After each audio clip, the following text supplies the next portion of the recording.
एक बार की बात है, भगवान बुद्ध से मिलने मगध के सम्राट बिंबिसार आए।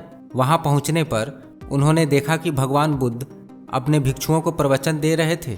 उस दिन के प्रवचन में भिक्षुओं के साथ कुछ राजकुमार भी बैठे हुए थे। सब तो ठीक था, लेकिन सम्राट बिंबिसार को यह देखकर बड़ी हैरानी हुई कि वहां बैठे भिक्षुओं के चेहरे आनंद से दमक रहे थे, जबकि राजकुमारों के चेहरे पर उदासी छाई हुई थी।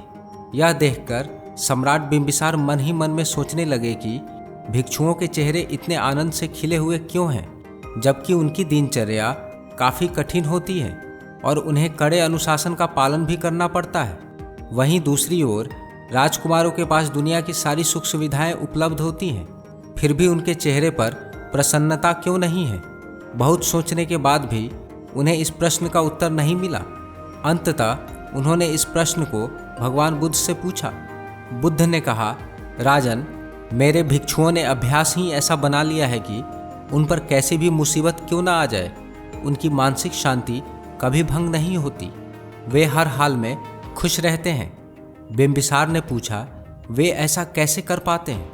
बुद्ध ने कहा, राजन, ऐसा इसलिए है क्योंकि वे यह नहीं देखते कि बीते दिनों में क्या हुआ, और न ही वे यह सोचते हैं कि भविष्य में क्या होने वाला है। उनकी दृष्टि हमेशा वर्तमान में रहती है। आज जो कुछ जिस रूप में है, वे उसे उसी रूप में साक्षी भाव से देखते हैं। बिंबिसार ने पूछा, परंतु यह कैसे संभव है? बुद्ध ने कहा, राजन, ऐसा कर पाना उनके लिए ध्यान के कारण संभव हो पाता है। निरंतर ध्यान के अभ्यास से संसार में कोई भी व्यक्ति साक्षी भाव की ऐसी दृष्टि को अपने भीतर विकसित कर सकता है, जिस वजह से उसके मन में न बीते हुए कल का पछतावा होता है और न ही आने वाले कल की चिंता। सुख आए या दुख आए, वे वर्तमान में ही पूर्ण साक्षी भाव के साथ जीते हैं। सम्राट बिंबिसार को उनके प्रश्न का उत्तर मिल चुका था और उनके मन की जिज्ञासा शांत हो चुकी थी। वापस अपने राज्य लौटने के उपरांत उन्होंने भी वर्तमान में साक्षी भाव के साथ जीने के लिए ध्यान का निरंतर अभ्यास करना शुरू कर दिया। दोस्तों, यदि हम जीवन में खुशी और आनंद प्राप्त करना चाहते हैं तो हमें वर्तमान क्षण में जीना सीखना होगा।